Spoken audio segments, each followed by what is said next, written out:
To insert SIM card into the Samsung Galaxy A57, you have to just grab this SIM ejection tool from your box, and right now we have to take a look on the bottom part. We have to align this SIM ejection tool into this hole. It looks just like this, and now we have to grab this. I can recommend you to do this like so and push inside, but if it is not working, then just release and do this one more time.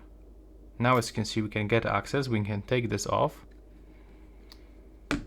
and as you can see here, we can find two slots, so we can input this SIM card into any slot that you want, and you have to align this cutout into this one.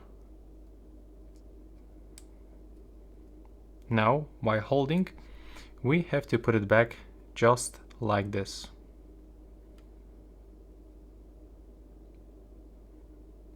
In that position, and right now we have to just push it with our finger, and now this is finished.